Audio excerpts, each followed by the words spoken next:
think it's time to blow this scene. Get everybody in the stuff together. Okay, 3, 2, 1, let's jam.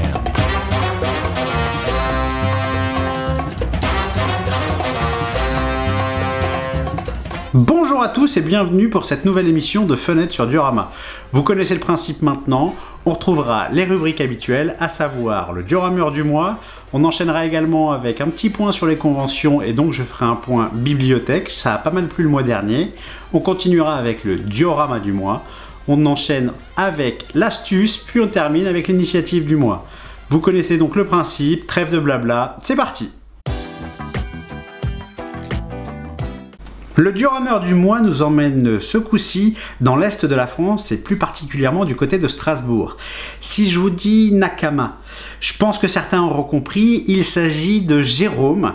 Jérôme qui s'est fait connaître car il a exposé dans de nombreuses conventions et il y participe également régulièrement. On l'avait vu notamment dans une Japan Expo, en tout cas ses travaux avec Hot Rod Kraken où il était sur le stand de Bandai je crois et où il avait présenté déjà des choses.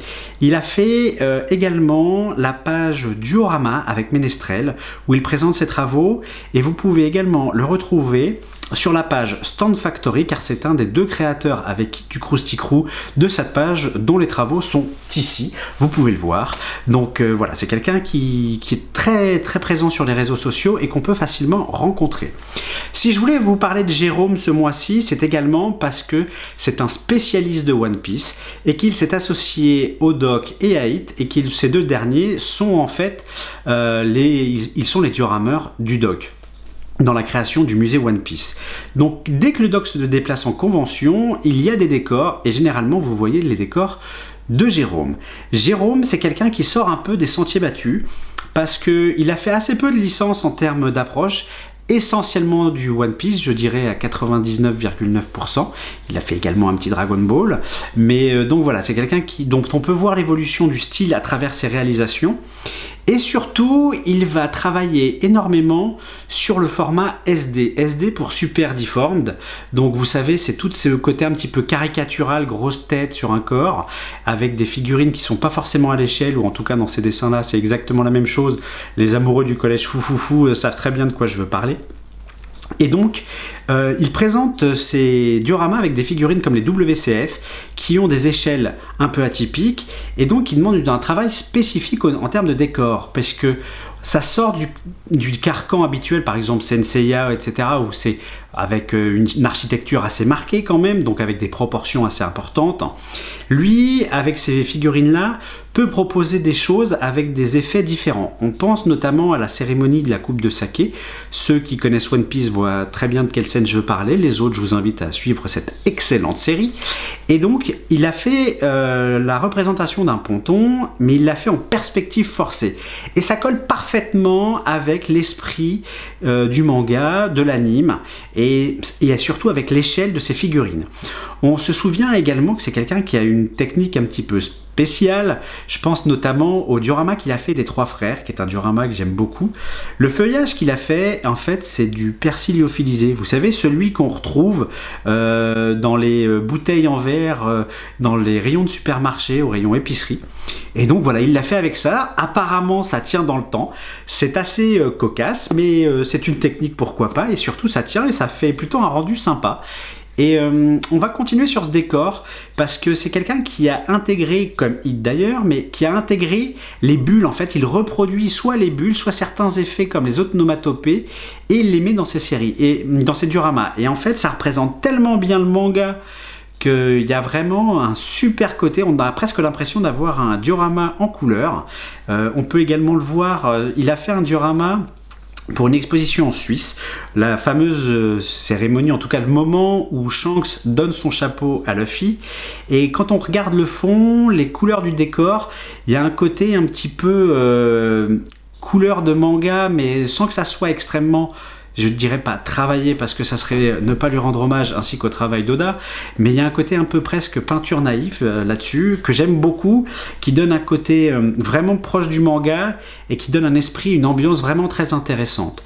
Ensuite, c'est quelqu'un qui a une vraie spécificité au niveau de sa mise en espace. Je pense que c'est lié au fait qu'il participe beaucoup à la création du musée One Piece et ces dioramas ne sont pas forcément faits pour pouvoir être exposés dans une vitrine, en tout cas ne sont pas dimensionnés par rapport à une vitrine, que ce soit les Detolf, les Besta ou tous les noms bizarres de vitrines des fabricants.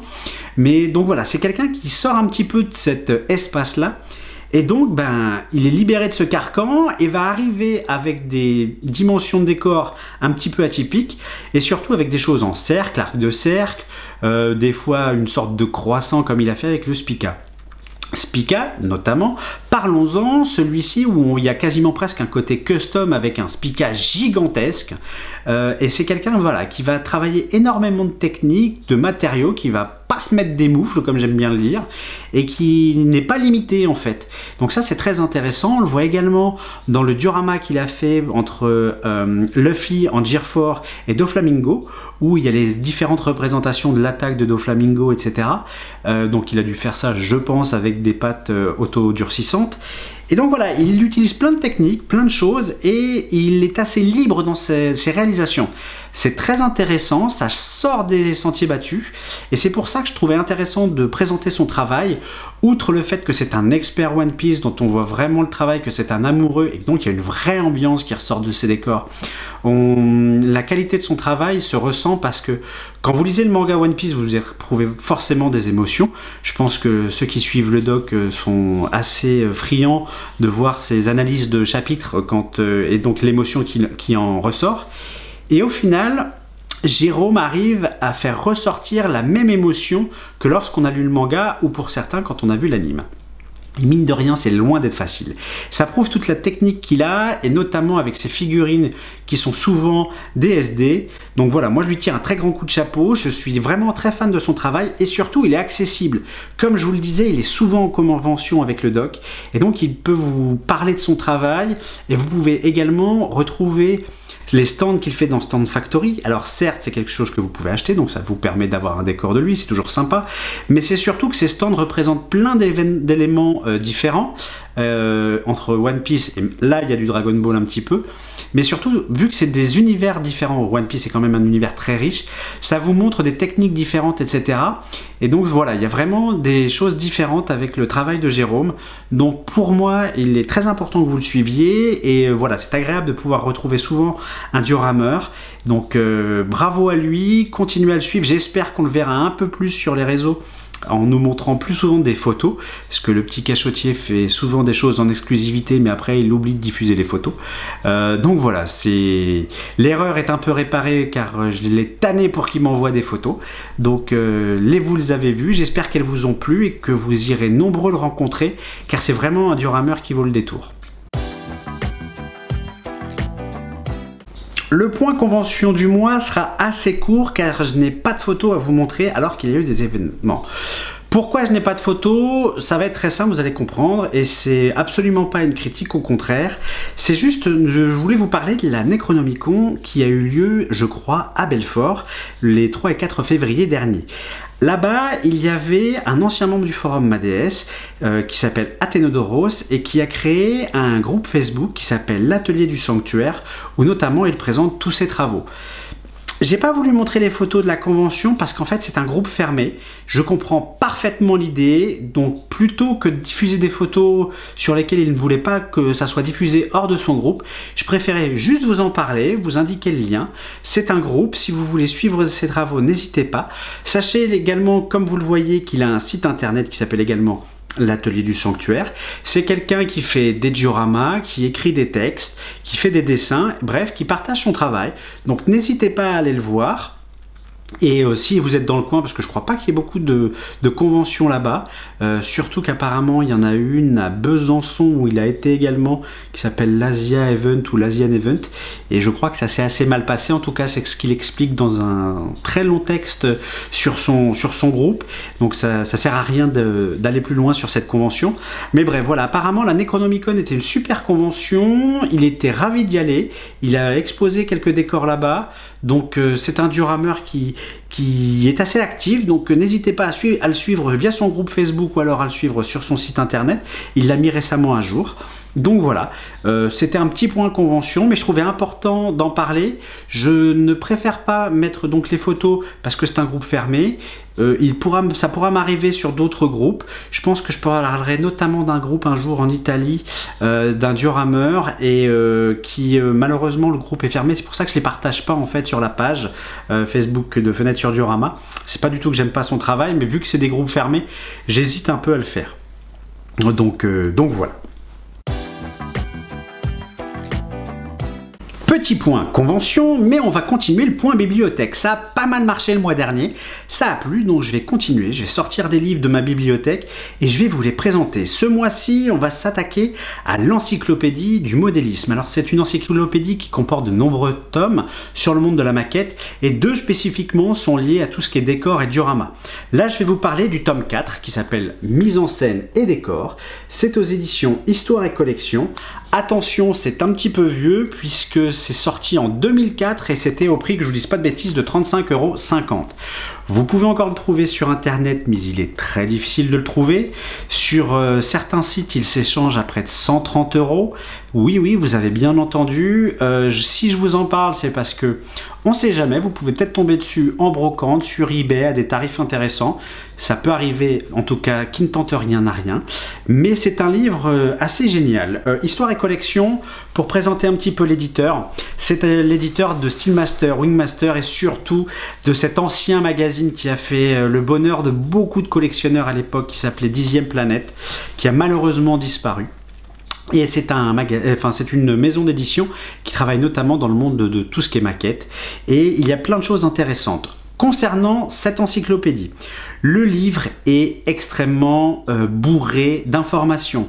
Déjà, la présentation est top, la couverture est en dur, le papier c'est de la papier glacé, pardon, je vais y arriver. Et donc voilà, déjà c'est un bel ouvrage, 35,50 € en 2004, ça représentait quand même quelque chose, mais franchement je pense que ça les vaut, c'est quelque chose de très intéressant. Quand on regarde l'intérieur, il y a énormément de choses de présenter. Vous avez vraiment tout ce qu'il faut pour faire un diorama de A à Z. Vous avez énormément de modèles expliqués, les techniques, les matériaux. Notamment, ils vont vous parler de matériaux dont moi je parle et j'utilise assez peu, mais qui sont très utilisés dans le monde du modélisme militaire, et on devrait franchement s'y pencher un petit peu plus. Vous avez du liège, de la milliput ou toutes les pâtes de ce style. Vous avez des choses en photodécoupe. Bref, c'est quelque chose de très intéressant. Vous avez plein d'univers, que ce soit des terrains boueux, des ruines. C'est essentiellement basé sur le diorama militaire, certes, mais les techniques sont là, sont super importantes.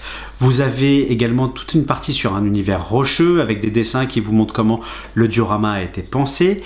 Vous avez toute cette partie sur la peinture où on voit toutes les couleurs utilisées, on voit comment elles ont été appliquées. Bref, c'est un excellent ouvrage. Si vous avez l'occasion de tomber dessus, allez-y, feuilletez-le, prenez-le. Si c'est sur internet, mon avis c'est de le prendre, c'est vraiment super intéressant. Je parlerai du tome 6 spécialement sur les dioramas une prochaine fois.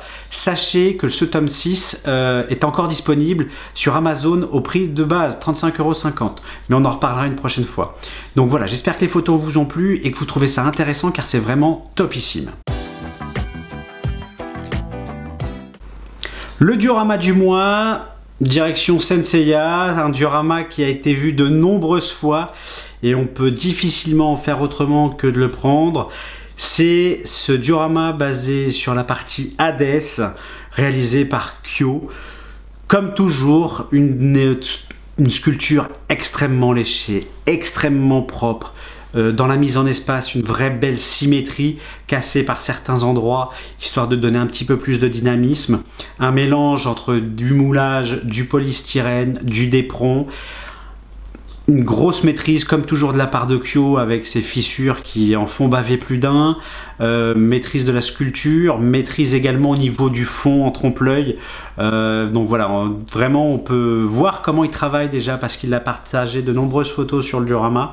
Et on voit après le rendu que ça a à travers la porte, c'est vraiment super. Il y a un vrai effet de profondeur qui est là, donc il y a une énorme maîtrise technique. En termes de peinture, voilà, c'est du Kyo, c'est vraiment ce travail avec énormément de nuances, des couleurs toujours dans les mêmes tonalités, mais très travaillées en termes de nuances, avec de nombreuses nuances, de nombreux passages, que ce soit en brossage, je pense également à la vie. Bref, c'est quelque chose avec une palette assez élargie sur une tonalité entre guillemets restreinte, mais voilà, une vraie maîtrise sur ces tonalités. Personnellement, je préfère un petit peu quand il est sur ses décors Poséidon, mais on constate que ça fonctionne également très bien sur cette partie Red Death, en tout cas qu'il y a une vraie maîtrise. On sent que c'est vraiment ce qu'il a voulu faire. J'adore particulièrement également la partie frise en haut du temple qui est excellente, et ça donne qu'une envie, ce type de décor. C'est quand on est, c'est de l'avoir en vitrine avec toutes les figurines, parce que c'est vraiment pour moi ce que j'appelle un décor d'exposition qui est fait pour accueillir de nombreuses figurines, et en tout cas plusieurs.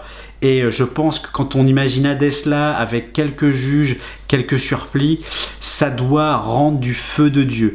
J'avais déjà parlé de Kyo notamment sur un des précédents dioramas du mois.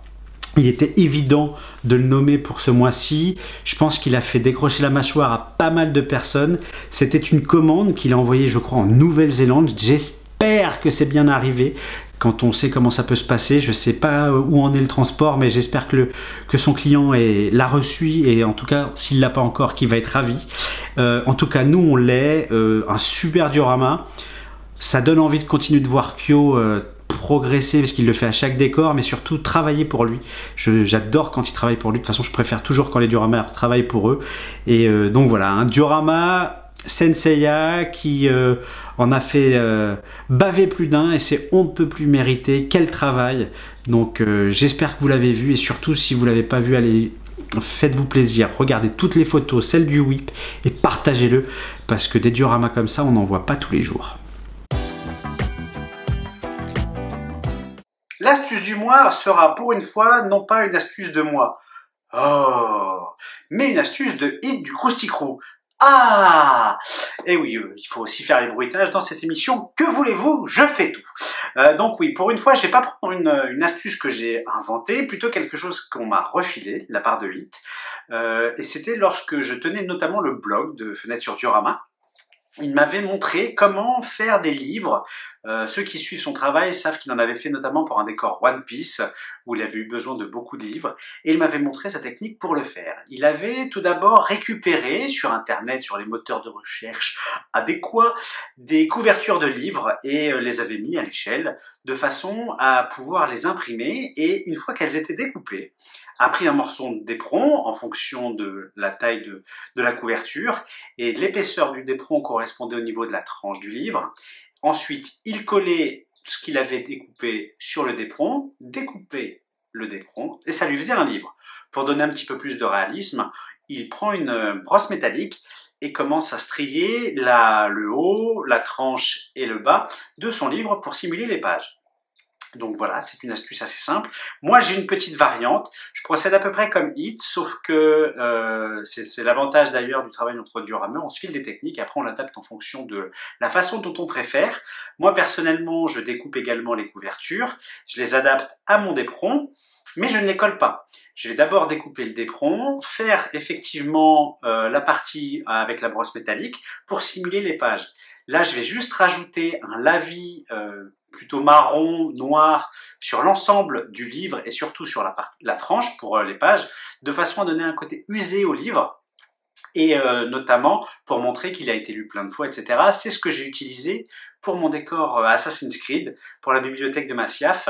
Et donc voilà, c'est une astuce assez simple, mais sachez que c'est très important, pas forcément de faire des livres dans un diorama, ça dépend surtout du thème, car faut pas rajouter trop de détails, mais voilà, rajouter des éléments dans votre décor, ça va donner une richesse visuelle à votre décor, ça va permettre également de donner une multitude de textures, de variétés de matériaux. C'est important pour justement donner un côté vivant à l'ensemble. Après, il y a un juste milieu. Il faut le faire en fonction du thème que vous faites. Si vous faites, je sais pas, un décor Dragon Ball en plein milieu du désert, La richesse visuelle, forcément, elle est moindre. Elle se jouera peut-être plus avec le fond pour donner des contrastes, etc. Ou alors des petits détails. Mais donc voilà, ça dépend vraiment du lieu. Mais la richesse visuelle d'un diorama, c'est très important. Et l'idée de vouloir faire des livres, c'est quand même vachement bien pour tout ce qui est intérieur, etc. Et ça donne clairement tout de suite du cachet à votre diorama. Allez sur internet, vous pouvez trouver des fonds un petit peu des couvertures un petit peu partout.